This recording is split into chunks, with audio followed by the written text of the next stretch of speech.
Reynolds Lewin absent-mindedly sipped his coffee, a scalding sensation startling him. He and Vince were at a small patio table, discussing business plans for the Helsty auction house, focusing on security. They needed to restructure and enhance guard teams. They had recently recruited a few long-range augmenters, a powerful addition. While melee augmenters were common, ranged ones like archers were more valuable defensively. Vince questioned if they should employ conjurers for the upcoming event. I know how beneficial it'd be to have conjurers who could set up barriers and help support the augmenters, but I'm against it. Reynolds took another careful sip. You mind elaborating? You just said it'd be helpful to have them, Vince said, stirring his tea. Setting down his cup, Reynolds replied, If we're just talking about firepower, I'd be all for it. But it's not as simple as that, Vince. It would affect team morale. You know how snobby conjurers can get. They think they're angels incarnate. Most think augmenters are primitive beasts. Even if we found good ones, the team might think I'm hiring conjurers because I don't trust them. Vince gazed at the table. You have a point. I put you in charge of security, so we'll go with what you say. But the 10th anniversary Helsty auction must go well. Even the royal family will be there. We can't let commotions get too big. Reynolds nodded, smiling appreciatively at his friend. Vince then said, We need to take your son with us to the auction. He mentioned he wanted a sword, right? I didn't know you'd taught him. I expected him to take after you, with your gauntlet infighting style. Reynolds sighed. I never taught him the sword, Vince. He's grasped sword fighting since he was 4. Reynolds could hardly believe his own words. You can't be serious. Lilia was still scared to go downstairs by herself at 4, Vince sputtered. He apparently learned by watching me train and reading books, Reynolds continued. Vince, that's not even the part one care about. It's when we spar. His gaze, reactions, fighting style. I don't feel like I'm sparring with my 8-year-old son. It feels like I'm fighting a veteran swordmaster. I can only handle him now because his body is immature, but his reactions to my moves come from decades of life-or-death experience. I can see that. I sometimes find it hard to believe your son is only 8. Are you scared of him, Ray? Vince asked seriously. No, that's one thing I'm sure of. No matter what, he's still my son. He cares deeply about his family, and as his father, that's all I can ask for. During the past 2 months, Lilia and Arthur's sister Ellie made progress in mana manipulation. They no longer needed Arthur's mana infusions and could train alone. It would take years for them to form a mana core, especially Ellie, but Arthur stressed keeping their training secret. His parents and the Helsties were also aware of this and eagerly awaited Lilia and Ellie's awakening. Sylvie had slept more recently, with noticeable changes. Her intelligence increased rapidly, her thoughts to Arthur becoming more intricate than just hungry or sleepy. She seemed to have gained years of emotional intelligence in months. The major change was her ability to transform, or rather, manipulate her body. One day, while Arthur pondered masking her growing appearance, Sylvie whined, scratched, and then her red spikes retracted and horns shrank. Since then, Sylvie usually kept her spikes and horns retracted, resembling a cute, black-scaled fox with small horns.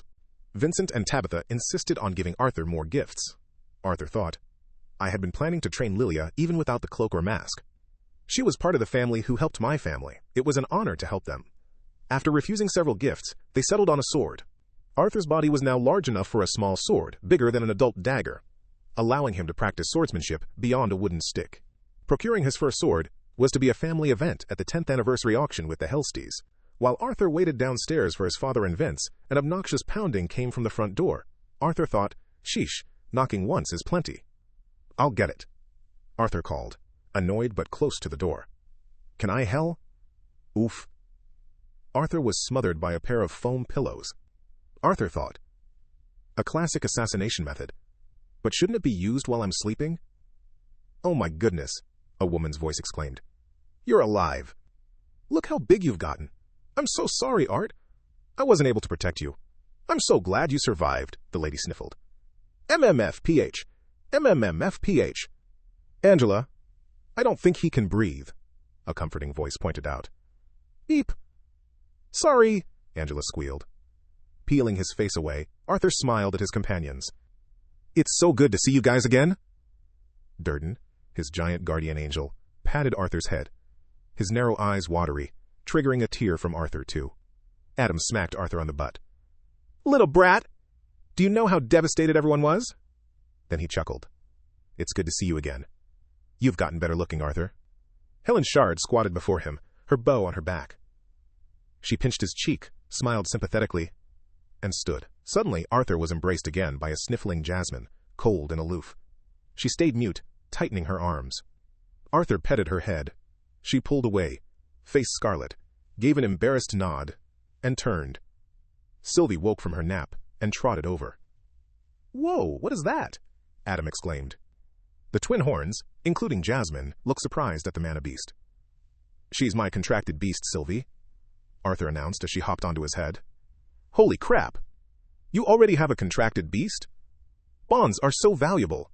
I've been looking for years with no luck. Sold ones are too expensive." "Lucky brat," Adam exclaimed in jealousy. Bonds, or contracted beasts, were sought by mages. Advantageous for conjurers for protection during spellcasting, and useful for augmenters as mounts or partners. Arthur's father, in uniform, leaped down the stairs, rushing to hug his former party members. Arthur's mother and sister followed. "Everyone, it's so good to see you again," his mother exclaimed. The women swarmed her, admiring Ellie, dressed nicely for the event. Arthur's parents hadn't seen the twin horns for almost as long as he had. "Oh my goodness, Alice, Ellie looks just like you. She's going to grow up to be so pretty. Cute. Ray is going to have his hands full soon. Can you tell me how old you are?" 4. The girls excitedly ogled Ellie. Vincent, Tabitha, and Lilia came down. The couple wore matching black attire. Lilia, a flowery dress and cloak. After introductions, the twin horns decided to join them for the 10th anniversary Helsty auction. On the way, Arthur updated them on his experiences after his fall. His dad's letter gave basics, but they wanted details. They were shocked he'd been in Elenoir for over 4 years. The ride was short, so he couldn't finish. They arrived early. Workers and guards were present, Arthur thought. Vincent had truly poured effort into this. The Helsty auction house was breathtaking, towering high. Arthur suspected conjurer aid due to its size, surpassing monuments he knew. A magnificent half-cylinder theater, adorned with stone weapon sculptures. Its 12-foot petrified wood doors had elegant symbols, grander than elven designs. The interior was equally stunning. An aisle stretched to a stage. Escalating rows of luxurious burgundy leather seats on either side held over 10,000. Encased booths were at the top, with a single glass-walled VIP room above, offering a clear stage view. Arthur's father and the twin horns soon left for security. Vincent directed workers and hosts, then followed Arthur's father. The VIP room was their seating. Tabitha led them to the well-furnished space for distinguished guests, with a wine rack, reclining seats, and window seats. Arthur sat near the glass. The auction house filled with cheerful, influential people. Some groups were escorted to booths, likely affluent nobles. Bored with the nobles, Arthur watched Lilia teach Ellie a clapping game, smiling at their giggles and gentle ear-flick punishments. Time passed until Vincent returned with unfamiliar people. First was an elderly man with long, gray-streaked, deep red hair, broad shoulders, and ramrod posture. Stern eyes and harsh, sword-shaped eyebrows gave him an eye-catching presence. His red robe had a white fur collar. His cane shone like silver. Next, a lady a few years older than Arthur's mother. Unlike his mother's sweet look, this lady's features resembled an ice sculpture. Refined, elegant, noble, flawless, but cold. Her shimmering, silvery white dress complemented dark blue hair. Behind them, 2 younger children. The older boy, about 13, took after his father. Serious brown eyes, straight brows, short mahogany hair. Despite fierce looks, he had an unrefined appeal, a charisma to make him a group center. The younger girl, Arthur's age, surveyed the room and locked eyes with him. Arthur thought. He couldn't help comparing her to Tess. They would both grow to be captivatingly beautiful, but in very different ways. Tess was the lovely girl next door, with her comforting almond-shaped eyes glowing a bright teal, her peaches and cream complexion and rosy cheeks. Her unique gunmetal hair complemented her eyes, giving her a mysterious yet approachable aura. This new girl, however, was the complete opposite. Her porcelain white complexion was a canvas for meticulously carved facial features. Her penetratingly sharp, dark brown eyes, seeming much too mature for her age, appeared larger due to long, thick lashes. Her hair was raven black, contrasting with her dark eyes, while her small lips were a soft pink, giving life to her doll-like appearance. It was hard not to wonder how each girl would grow, whether nature would make them bloom or wither. Peeling his eyes from the girl, Arthur noted 3 guards following the family. Then the man spoke. "I didn't know we would be in here with guests, Vincent," he said neutrally. At his voice, Arthur's mother and Tabitha, chatting by a window with Ellie, spun and genuflected. Arthur followed suit as Vincent chattered. "I apologize, Your Majesty. I assumed you wouldn't mind." "You remember my wife Tabitha," Vincent said, waving towards them. "King Blaine, Queen Priscilla. May I present my close friends Alice and Reynolds Lewin, and their children, Arthur and Eleanor." They were with royalty. The Glader family, King Blaine, Queen Priscilla, and their children, Curtis and Kathy Ellen. After a cool regard, the king smiled. "If they are your friends, Vincent, then they are mine as well." "It's a pleasure to meet you. At least we'll have some company besides the guards," Queen Priscilla giggled.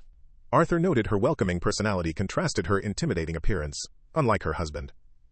The king gestured for them to stand. "No need to be stiff. We're here for the auction, same as you. His wife added, We've come all the way from Etistan. We're so looking forward to it, aren't we, dear? The king didn't reply.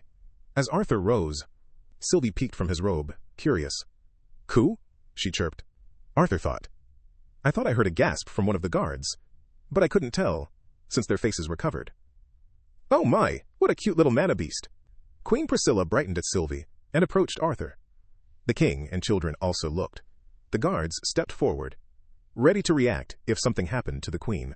She just hatched a few months ago, Your Majesty, Arthur responded. Her name is Sylvie. Come out and say hello, he coaxed. Queen-maho, Sylvie cooed, hopping out and stretching. I assume this mana beast is your bond, young man. The king knelt to see Sylvie closer. Arthur nodded. Arthur thought, it would be fine, with Sylv's appearance the way it was. How fortunate you are. Even infant beasts are not easy to tame, yet she looks very obedient. Arthur shrugged. Well, we're able to communicate mentally, so it's more like a mutual agreement rather than obedience. What? You mean to say that you are under an equals contract? All turned to the voice. A hooded guard. Arthur thought, did I say something I wasn't supposed to? I'm not completely sure what that is, but I think so. She initiated the contract, though. Arthur shrugged, hoping to change the topic. Arthur wondered, were the details of their contract truly that significant? He had been cautious about revealing Sylvie's origins, only stating he'd found her in a cave where her mother died, protecting her. Due to the circumstances of their bonding, he hadn't needed to study mana beasts or contracts in depth, so he couldn't be certain he wasn't inadvertently giving away crucial information out of sheer ignorance. Let me take a closer look at your bond, the hooded guard exclaimed, moving around the royals. Before Arthur could decline, the king intervened. This is neither the time nor place to study someone's pet. You are on duty, Sebastian. His gaze was harsh. Turning to Arthur. My apologies, he paused. Arthur Lewin. Arthur finished, bowing curtly. The king and queen smiled slightly. An announcement declared the auction would start soon. Arthur settled in his seat, but a cold shiver made him turn. Sebastian, hood off, stared intently at Sylvie on Arthur's lap.